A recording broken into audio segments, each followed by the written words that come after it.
Coach, you haven't had a game since last Wednesday, so what are some of the things you've been focusing on at practice since then? Yeah, I think give them some rest, rest their legs a little bit. We've had 3 off days, which has been good for the guys. I think in the heart of our season, we were really used to 2 games in a row, practice, another game. So it's given our guys some time to, some dings and bruises, get, healthy, and then really focusing on us. We also had a little longer period of time to get ready for Upper Dublin and what they're, looking to do. And they play a unique, fast-paced style. So, hopefully some of this extra practice time gets us a little bit more preparation. Since you mentioned Upper Dublin, do they remind you of any teams you've played so far this season? Yeah, I think they're a combo of a lot of teams. They like to press us like LS, but I think they're longer, a little bit more athletic than what LS was.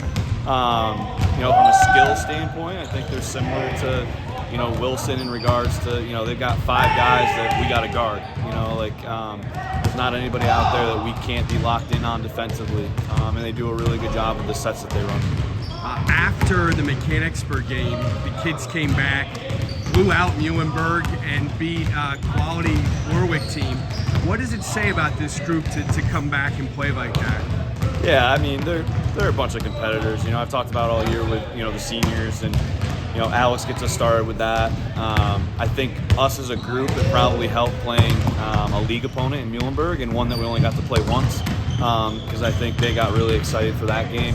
And then we wanted to make sure we were carrying the momentum over. And to be honest with you, for me, I enjoy Pittsburgh a lot, but the guys knew that if we had lost that Warwick game, that we were going to be traveling out to Pittsburgh, and guys didn't like that very much. So I think there was some extra motivation to get it done on the road. But I never have to worry about these guys competing. Every practice, every drill, we've talked about it all year. Roll the balls out, and we're going to compete, and they did that. So I'm proud of them for that. Alex has more than doubled his point production from a season ago. What do you like most about his game? Man, he's the one guy in our team, that I think can really get us a basket at the rim or get to the foul line. He's super athletic, super quick. He's the guy that, he loves competition. He loves a little bit of contact, so he likes, getting to the rim and finishing through that contact. So I think that's really helped him. He's really embraced being a senior leader too. I think last year, like anybody when you're in the class, when you kind of wait to see what other people are doing, he's kind of just taking the bull by the horn and, saying to people, this is what we do. This is how we do it. And he gets us started defensively too. So he's been super helpful for us all year, and I couldn't be more proud of the player he's turned into and the season he's had. Kevin's scoring about 17 a night. He's got almost 53s, handles the ball, does pretty much everything. How valuable is he to the team? Yeah, super valuable. I mean, I think anybody that's watched some of our games down the stretch, teams are trying to deny him full court. Teams are trying to deny him off the ball. Teams are trying to make him give the ball up. And again, I said this earlier to somebody that asked me this question, that from the outside, I don't think you can really appreciate everything he's done this year. He's a combo. He's a 2-guard. He's a 3-guard. He's going to play that position in college.